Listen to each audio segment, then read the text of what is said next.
I mean, I think she's kind of accepted responsibility for it, and she's called it her biggest regret.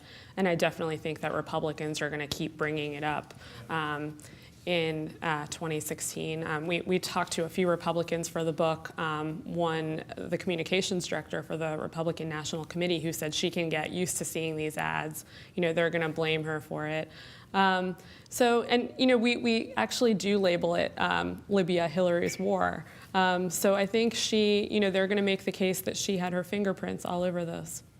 It's fair in exactly the way you suggest, which is she did put together the coalition internationally. She did convince the president that it was there.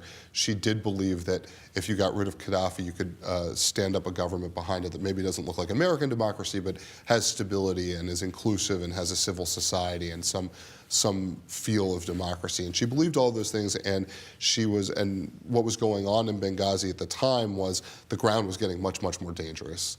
They had gone in to stop Gaddafi in 2011. By September 2012, diplomats, whether they were from the United States or from other Western countries, were being attacked on the ground.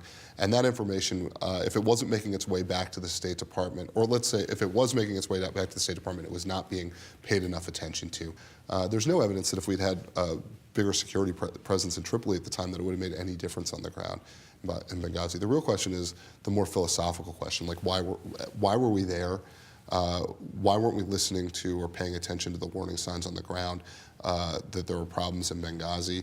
I think those are the more legitimate questions, and I think those are the questions that remain open for discussion in 2016, and I think she'll have to answer those, in addition to the sort of basic advertising and sloganeering of trying to blame her for a terrorist act, which, so far as I can tell, has not bled over from the base of the Republican Party into independents and Democrats. I don't think most Americans blame her for the events on the ground that night, nor do I think they will.